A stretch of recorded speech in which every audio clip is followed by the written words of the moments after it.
Selamat datang di Survival Talk Madam Chang TV. Seperti biasa, sebelum kita bicara dengan salah satu orang yang lagi very hype.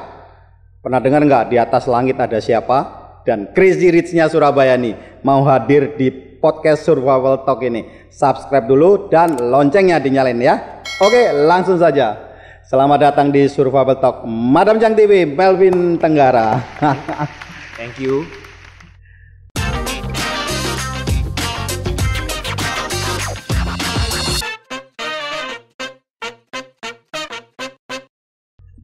Di atas langit ada. Enggak lah. Salam bertahan hidupku. Oke, pertanyaan pertama nih, saya mau tanya, siapa sih yang membuat Melvin Tenggara jadi orang yang seperti ini? Lingkungan ya, jadi keluarga, teman-teman juga mendukung, membentuk supaya aku jadi seperti hari ini. Itu sih. Karena terus terang sebelum acara ini saya did a lot of research about you di YouTube. I'm very impressed karena di usia yang relatif muda, di usia 28, kamu sangat matang loh. Jadi gimana maksud matang dalam arti itu berapa banyak sih orang yang sudah umur 30, 35 yang masih jauh cara berpikirnya dengan kamu. Jadi sebagai orang tua, saya juga orang tua yang punya 2 anak. Selalu berpikir bagaimana mendidik anak itu biar tidak salah jalan. Dan saya very impressed, artinya cara berpikir kamu. Jadi sebetulnya di keluarga siapa yang berperan mendidik kamu menjadi seperti ini? Karena terus terang, sorry ya, I'm sorry. Banyak orang di luar sana ketika keluarganya kaya raya, ya you know lah what happened gitu loh. Yang ada di dalam pikirannya itu bagaimana saya menikmati kekayaan yang ada gitu loh. But not you. Oke, jadi pertanyaannya siapa di keluarga yang iya, yang membuat Melvin jadi seperti ini? Mama dan grandma sih, itu yang paling mengarahkan gitu sih. Cuman kalau dari sudut pandangku, kenapa kalau orang-orang yang lain mungkin mereka lebih enjoy, mereka punya privilege mereka seperti itu. Menikmati aja privilege-nya. Iya, kalau aku sih mungkin lebih ke arah aku harus bisa prove something, aku harus bisa build something yang bukan cuman gara-gara privilege-ku itu gitu. Wow. Itu mulai umur berapa bisa berpikir seperti itu? Mulai kuliah sih, jadi ya early 20 ya. Jadi apakah tempat kuliah salah satunya juga faktor yang mendukung? Enggak terlalu, aku bukan orang yang sangat rajin untuk niat sekolah, niat banget, enggak sih. Tapi lingkungan itu I'm very agree. Karena lingkungan itu kita bisa tahu masa depan kita seperti apa, kita dengan baca buku apa, dengerin musik apa yang kita tonton, berteman dengan siapa, itu sebetulnya refleksi dari hidup kita loh sebetulnya. Benar. Jadi kalau temen nih siapa yang cukup bijak untuk sering, kan ada nih ya, temen nih macam-macam, ada yang seneng ya mungkin kalau seneng hobi mobil, ada temen sebatas hanya hobi mobil, tidak bisa lagi masuk ke lingkungan yang lain, ada yang temennya cuma mungkin happy, tapi ada yang mungkin temennya itu memang enak diajak ngomong, bisa membuat kita itu lebih bener gitu loh ya. Jadi aku punya banyak pertemanan juga ya, kayak networking gitu, yang lebih banyak membentuk supaya aku ini belajar kerja apa, build apa, itu karena aku banyak berteman dengan orang-orang yang lebih tua juga sih. Jadi lebih matang ya. Iya, mereka udah di dunia itu kan. Kalau kita kumpul, mereka sering ada plan apa, aku dengerin. Lalu mereka pertimbangannya gimana, aku dengerin. Kita belajar dari sana juga. Itu ya kita combine dengan teman-teman yang seumuran. Ya kita pilih, setiap pertemanan itu ada positif ada negatifnya. Yes, kan. Jadi meskipun orang senegatif apapun masih bisa kita ambil positifnya lah. Dipelajarin juga. Iya, dipelajarin ya. Iya. Belajar dari pengalamannya dia. Iya. At least kalau dia negatif kita jangan sampai ikut ya. Betul. Atau ikut screw up lah begitu ya. Iya, gitu. Saya sebetulnya juga penasaran. Yang paling penasaran adalah sekarang begini. Sebagai orang tua nih, ketika saya sebagai orang tua membangun bisnis dan semuanya, satu hari kan ya kepingin nih anak kita ini bisa kompeten enough ya, bukan hanya karena sebagai successor dia ya bisa atau tidak bisa harus meneruskan. Ini apa nih sebetulnya yang terpikir? Bagaimana cara kamu bisa terus meneruskan kerajaan atau empire bisnis yang sudah dibangun puluhan tahun? Itu nggak mudah ya. Jadi kalau kita ngomong bisnis ini, lebih mudah kayak aku handle yang aku start sendiri. Karena dari awal kan aku tahu cara kerjanya, aku punya full control di sana. Tapi kita sebagai penerus ini punya tanggung jawab untuk melanjutkan dan membesarkan yang ya, sudah boleh dibangun. Naik jangan turun ya. Ya, yang dibangun sama keluarga kan. Benar. Tapi itu kalau caranya gimana ya, dari aku waktu kuliah, waktu libur aku juga sudah sering ke kantor. Kita sering ikut aja sama orang-orang itu. Kita lihat bagaimana flow-nya, demand-nya ini carinya mereka di mana, sistemnya gimana. Tapi hambatannya memang banyak banget. Karena itu banyak yang nggak bisa terusin itu karena itu. Jadi hambatan internal. Iya, internal, karena lintas generasi kan. Jadi staff-staff yang udah ada pun mereka udah terbiasa dengan cara yang lama, kepemimpinan yang lama. Sementara kita datang sebagai anak kecil gitu kan. Mereka juga meremehkan. Oke, kalau kita compare ya. Tadi kamu juga ada bilang lebih mudah untuk kita bangun. Betul. Oke. Ini sebetulnya sama. Ketika saya menjalankan bisnis di Madam Chang ini, yang paling kasihan itu adalah orang-orang baru. Sering saya bilang, kamu jangan sombong yang lama dan menganggap orang baru itu tidak mengerti apa-apa. Mungkin secara kompetensi kamu kalah, tetapi hanyalah keadaan yang tidak mendukung. Pada waktu di awal 8 tahun, siapapun yang masuk di Madam Chang itu bisa mengikuti. Belum ada pace-nya nol Mas Yan. Jadi mau pinter, mau kurang pinter masih bisa ngikutin. Tapi berjalannya dengan waktu. Nah, saya ini mengamatin. Kadang-kadang orang yang pinter pun tidak mampu mengikuti pace yang ada dan style yang ada. Karena berjalannya dengan waktu ini kan sudah terpolah, terbentuk.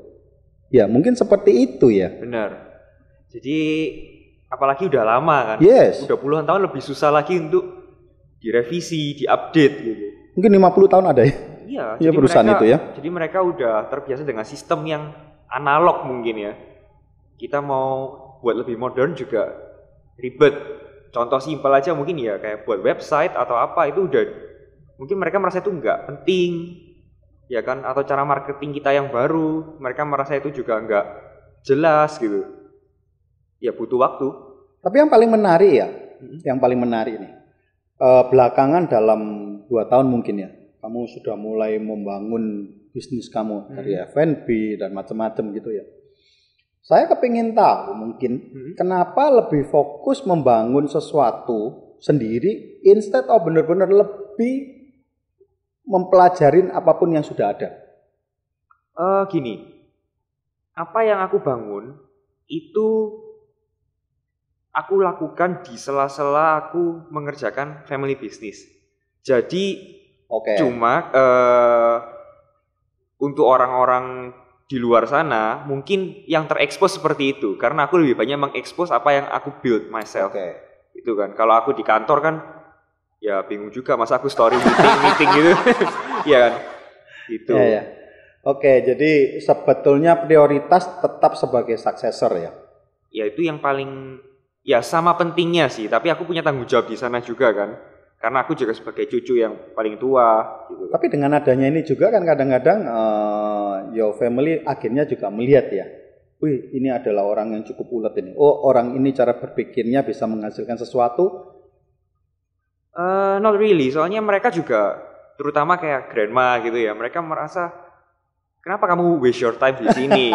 ini duit apa gitu? Kamu buka resto ini X-Top apapun ini duitnya nggak jelas gitu loh menurut dia. Meskipun kan itu not really apple to apple ya, karena ini bisnis yang baru bulan dibandingkan dengan 50 tahun ya. Betul, tapi kan mereka punya pikiran Iya, gitu. iya, Kenapa iya, kamu buang-buang waktu belajar ini aja kamu benerin terus gitu loh. Itu sih. Sebetulnya ketika awal si Mega ini referensi kamu untuk saya undang, saya ini terus terang bingung loh. Saya ini mau ngomong apa sama Melvin? Bicara sport car saya juga nggak punya gitu loh. Bicara umur ya terpaut kamu seperti anak saya gitu kan ya, bingung ya. Tapi akhirnya setelah saya melihat podcast kamu di mana-mana, akhirnya saya ini saya kepin ngundang dan benar-benar kepin ngobrol. Artinya di survival talk ini bagaimana kamu bisa bertahan dan mempertahankan apa yang kamu miliki. Jadi sebetulnya kan ini ada dua misi. Misi pribadi sebagai Melvin dan misi company ya gitu lah. Nah, selama ini kan saya sering ngobrolnya itu sama orang-orang yang sepantaran sama saya nih, usia 50-an. Bagaimana sih cara mendidik calon penerus? Lah, ini saya kepingin lebih menguak dari kacamata seorang calon penerus. Jadi dari sisi yang berbeda. Jadi pertanyaannya gimana? Jadi pertanyaannya apa yang benar-benar kamu harus siapkan dan harus di-fight? Karena ini kan semua masalah waktu ya. Di company yang ini Di company yang bakal kamu jalankan sudah 50 tahun itu. Di family business. Di family businessnya. Kalau di family business itu kita bicara masalah survival mode gitu ya. Yes. Kita kan di bidang bagaimana Melvin harus survive di bisnis keluarga dan bisa mempertahankan dan lebih bisa memperbesar. Jadi gini, semua itu tetap mengikuti perkembangan zaman lah ya. Jadi sekarang kita ada COVID kayak gini, kita juga mungkin nggak bisa melakukan marketing sesuai apa yang kita lakukan seperti dulu. Kita punya regulasi-regulasi baru, yaitu kita tetap up to date gitu. Kita sekarang misalnya nih di bidang tracking kayak gitu ya. Ya kita tetap up to date dengan teknologi yang ada gitu. Itu mungkin kan generation atasku itu udah nggak bisa ngikutin. Contoh soal GPS yang paling baru itu gimana untuk membantu efisiensi dan lain-lain gitu kan, mengurangi crime. Ya hal-hal minor seperti itu yang kita terus update gitu. Karena itu harus generationku dan adik-adikku yang harus handle ke sana. Kalau yang generation atas sudah ketinggalan lah ya, lebih ketinggalan untuk up to date yang terbaru itu gitu. Karena menurut saya Melvin ya, correct me if I'm wrong. Menurut saya ini seperti huruf X. Huruf X itu dalam arti your grandma, siapapun yang ada di dalam perusahaan itu, kurvanya kan sudah mulai menuruni. Artinya manusia itu berjalannya dengan waktu. Semakin umur manusia, kemampuan berpikir, kemampuan tubuh itu kan menurun. Sedangkan kamu kan naik. Betul. Nah, maka itu semakin lama akan semakin sulit. Maka itu time is very essential. Jadi menurut saya itu. Jadi kiat-kiatnya ini kadang-kadang ya apa ya? Bertambahnya 1 tahun, kamu tambah naik ke arah peaknya kamu. Sedangkan bertambahnya 1 tahun, manusia itu tambah terus mulai berkurang. Betul. Ya, kita lakukan secepat mungkin ya. Maksudnya ini lebih ke arah kayak suksesinya ya. Iya. Ya, kita lakukan secepat mungkin sih itu. Jadi semua yang generationku yang udah lulus sudah segera masuk di kantor. Dan sebelum lulus pun kita udah banyak terlibat di pekerjaan sih. Ini contoh aja. Aku kan ada adik-adik juga yang masih kuliah ya, yang masih semester awal-awal gitu. Itu pun kayak aku buka usaha-usaha ini, aku libatin mereka juga gitu. Juga maksudnya bisnis pribadinya itu ya? Betul, aku libatin mereka juga. Mereka juga banyak terlibat di urusan family business juga walaupun belum full time. Tapi kita udah mulai kira-kira ini orang adikku yang ini dia lebih teliti. Dia di bagian finance oke. Ya kita libatkan ke sana gitu. Jadi pengalamannya jalan terus. Dan ada comparison juga ya? Iya. Something startup dan bisnis yang sudah di atas begitu ya? Ya mereka harus bisa mikir kan, oke, kalau bisnis yang ini duitnya nggak banyak, jangan sampai harus lebih hati-hati kan gitu. Tapi yang hebat ini begini loh. Dengan mainanmu semua ini, tidak banyak kadang-kadang orang itu mau memulai dari uang receh. Yang kamu cari sebetulnya kan uang receh sebetulnya kan, di-compare dengan gaya hidup yang sudah dijalanin, your lifestyle gitu loh ya. eh dijalanin semua sih. Kalau ada, Nah itu loh, Jadi- pemikiran itu loh yang hebat. mau uang receh, uang besar, kalau bisa ada kesempatan di sana ya kita go. Iya, kadang-kadang makanya sampai hari ini saya sering ngobrol sama teman saya, teman-teman yang aduh mulai bisnis itu kalau mikirin satu hari penjualan kadang-kadang cuma 1 juta, 2 Iya. juta begitu ya. Aduh malas gitu loh. Kamu jangan bilang malasnya, hari ini loh ada banyak perusahaan tutup. Kalau kamu masih bisa earning 1 juta, itu that's good gitu loh kan. Iya. Jadi dan memang banyak saya lihat anak-anaknya di usia kamu begitu ya. Ketika mau bisnis tuh maunya langsung besar. Banyak ya yang teman-teman seperti itu ya. Alah, win aduh duit Setianoto dikumpulin nih kapan kaya. Mungkin buat dandanin mobilnya nggak cukup ya. Buat isi bensin udah habis gitu ya. Itu bensin habis. Aku sih nggak oke sih dengan pemikiran itu ya. Aku rasa walaupun contoh nih kafe gitu yang nggak besar gitu, itu tetap kontribusi dengan lapangan pekerjaan baru. Yes. Kita bisa bantu orang. Lalu itu juga ada kepuasan lah kalau itu bisa jalan. Walaupun di pandemi ini fokusku itu cuman survival aja. Kita nggak mikir bisa cuan berapa, nggak dulu lah. Yang penting Yang bisa paling penting sustain. ojo tutup gitu loh ya. Iya, bisa sustain. Karyawan-karyawan bisa survive semua, good enough gitu loh. Menurutku sekarang ya, itu. Tapi berapa banyak sih teman-teman yang berpikir seperti itu? Sebagian besar atau sebagian kecil yang aduh ngapain sih ngurusin uang-uang kecil gini? Sebagian kecil sih. Oh berarti ya di lingkungan yang bagus. Karena kadang-kadang lingkungan itu kadang-kadang begini loh ya. Kadang-kadang omongannya orang nih, kadang-kadang bisa kita counter. Tapi somehow omongan ini bisa nyelinap masuk tanpa kita sadar. Inception gitu ya. Yes. Dan itu kadang-kadang ketika kita lagi down dan kemudian kita dipengaruhi bawah sadar itu yang keluar. Udahlah nggak usah lah gitu ya. Aduh iya ya. Apalagi kan ya bagi orang yang tidak punya comparison. Ya sudah, ini adalah prioritasku. Aku enggak sukses di sini, aku mati. Tapi kan aku tidak melihat kamu seperti itu gitu loh ya. Tidak mau mengkambing hitamkan dan oh ini jadi exitku ini di sini. Ketika ini sulit, oh iya dong. Memang sulit ini. Terus jalani yang sudah ada aja gitu loh ya. Lingkungan itu penting banget sih menurutku emang. Jadi Yes, aku emang agree. walaupun temanku banyak, tapi aku sangat pilih-pilih teman gitu loh. Bukan aku sombong atau gimana ya, tapi kalau aku merasa orang ini bawa impact yang negatif ke aku nggak mungkin get along gitu. Setuju. Lingkungan itu menurutku penting di sana itu gitu. Maka itu kadang-kadang ya, suka atau tidak suka, ketika kamu sampai titik tertentu, you feel lonely. Yes. Karena tidak banyak orang yang bisa Mengerti, memahami ya? pemikiran kita. Yes. Dan bukan tugas kita untuk menjelaskan every thought we have. Gitu kan. Oh, aku melakukan ini karena ini, aku begini karena begitu, gitu loh ya. Ya, tapi kan memang memang kurva piramid itu kecil di atas ya. Betul. Mau nyari siapapun sih siapa sih hari ini yang nggak kepengin berteman dengan Melvin? Ya kan? Nggak bisa jawab kalau. Siapapun tak rasa gitu kan. Siapapun yang pernah aja sekali ketemu pasti SKSD, bener ya. Iya. Tapi dan kemudian ini atau suka atau tidak suka. Suka atau tidak suka, diri kita ini harus benar-benar bisa memfilter. Karena tanggung jawab hidup kita itu bukan pada mereka.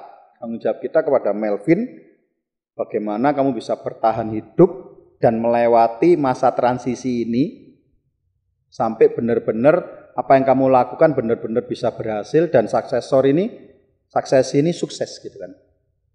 Berapa tahun nih kira-kira kamu dipegang ini bisa mampu? Sampai sukses ini selesai gitu. Ada target? Kita sih targetnya sekitar 2-3 tahun ini ya harusnya ya. Berarti mulai awal pertama kali berapa tahun? Pertama kali kamu masuk ke perusahaan? 2000. Mungkin yang betul-betul aku aktif itu 2017.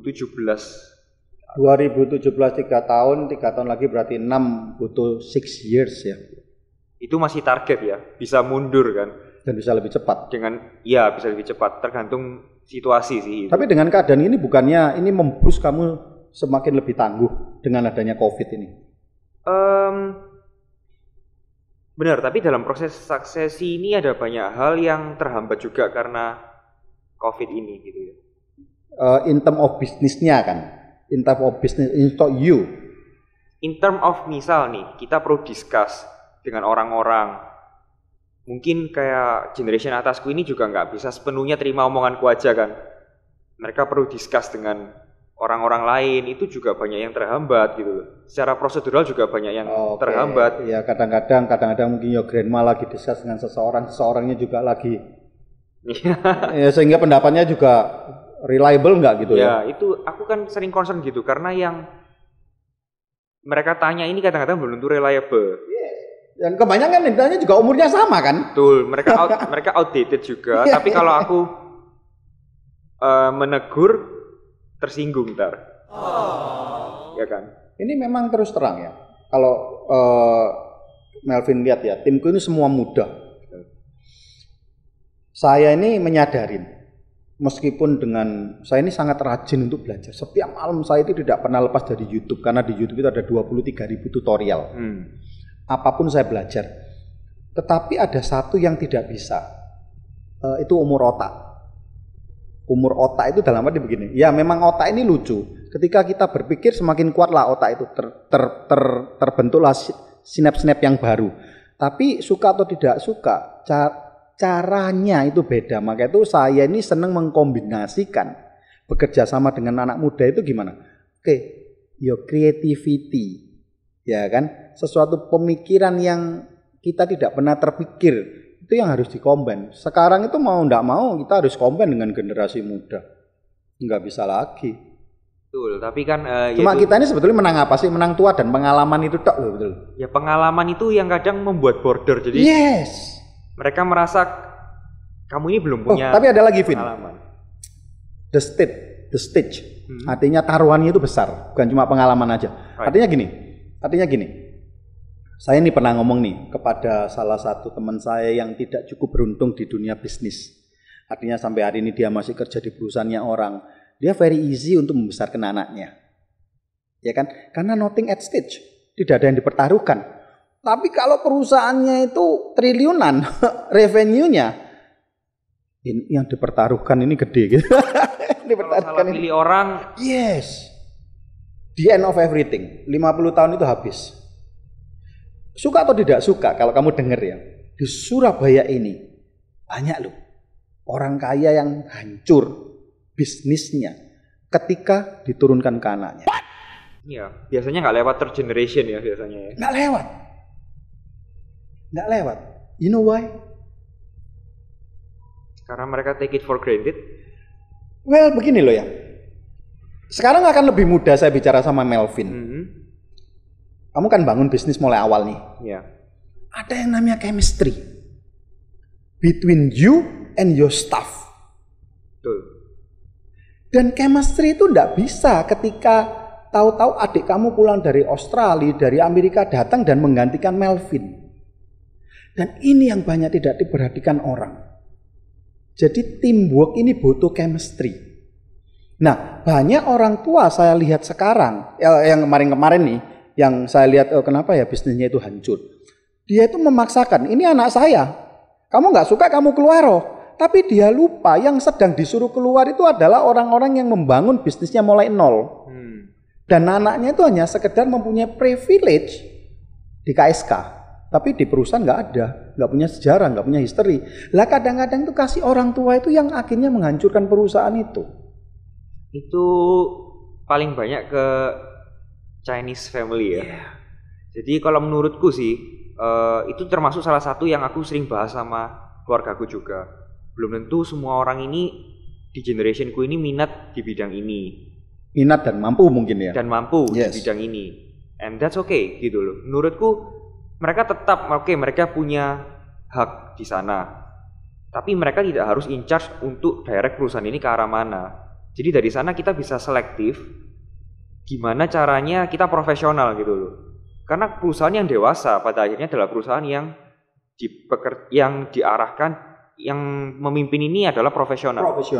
Betul. Sementara perusahaan yang udah dewasa itu intinya professional in term maksudnya biarpun anak pun, biarpun keluarga pun harus profesional begitu loh ya. betul. Atau orang lain yang memang capable untuk lead the company. Dia punya visi yang jelas, misinya jelas. Sementara untuk yang tidak begitu minat atau tidak capable, ya stay as a shareholder. Itu pemikiran-pemikiran seperti itu yang membuat perusahaan asing yang udah besar itu bisa survive. Bisa ratusan tahun. Survive. Tapi untuk Chinese people itu sesuatu yang kadang-kadang unacceptable karena mereka merasa harus saya kerja bangun ini untuk generasi anak cucu saya gitu kan. Mereka ada pemikiran-pemikiran yang kuno seperti itu loh. Dan mungkin ya juga mereka punya gengsi lah. Kalau di-lead sama orang lain atau apa itu mereka saya ini sebetulnya belajar ini kira-kira sama orang yang kamu mungkin juga kenal, namanya Paris Hilton Group. Ya. Kamu bisa bayangin nggak sih kalau Hilton Group ini dengan semua semua sektornya ini dipegangkan ke Paris, kira-kira gimana? No, Paris Hilton is good in her world, di dunianya dia jadi. Betul. Tapi kan dia bisa di dunia hospitality, begitu loh ya. Betul. Ya, saya dari situ tuh belajar banyak. Ketika anak-anak saya masih kecil itu, tak pelajari terus bagaimana Hilton Group. Dia nggak pusing, dia mungkin ya andai kata ya 1 tahun saya harus ngasih Hilton ini si Paris ini $20 juta. Itu jauh lebih murah daripada hancurnya empire ini gitu loh ya. Nah, tapi justru dengan inilah yang membuat saya kepingin ngomong sama Melvin. Dari generasi yang berbeda. Ini kan sama dengan generasi anaknya saya ini. Maka itu suka atau tidak suka ya memang saya tidak pernah mau memaksakan. Dari situlah saya ini berpikir saya ini nggak bisa memaksakan. Suka atau tidak suka kadang-kadang seorang presiden maka itu selalu membawa timnya, menterinya diganti ya kan semuanya. Kalau enggak bisa loh. Ini berarti keluargaku perlu banget untuk lihat podcast ini. Yes ya.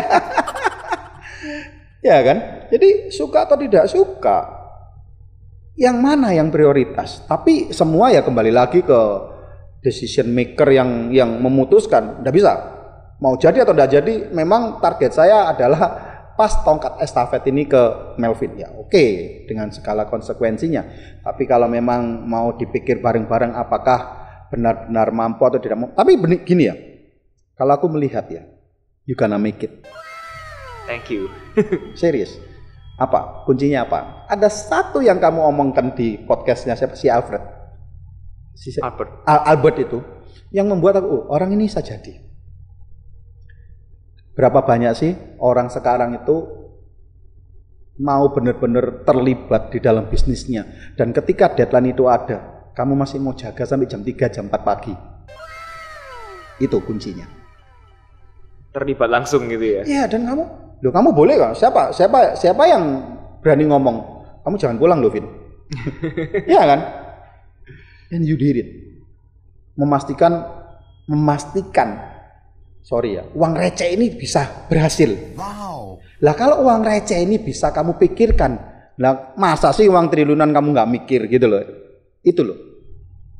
Betul, tapi seperti yang kita omong tadi, hurdle-nya juga lebih berat. Iya kan? Karena yang uang receh ini aku full kontrol. Tapi mungkin setelah lihat podcast ini, halo Grandma. Aku manggilnya AI, halo AI. Iya. Mungkin jadi lebih, ini memang fakta yang harus dibuka ya. Tujuannya survival talk ini, bagaimana kita bisa survive, bisa bertahan di era yang sulit. Betul. Dan bagaimana generasi kita bisa bertahan. Iya kan? Karena kadang-kadang begini, kadang-kadang saya ini ngobrol sama Mama Cang ya. Kadang-kadang juga tidak mudah. Kita ini kepingin anaknya kita lebih pintar dari kita, bener nggak? Betul. Tapi kita juga tidak mudah menerima pemikiran mereka, padahal mereka lebih pintar. Dan kita kepingin, itu yang terjadi. Nah, cuma bagaimana sekarang kamu menjembatani itu.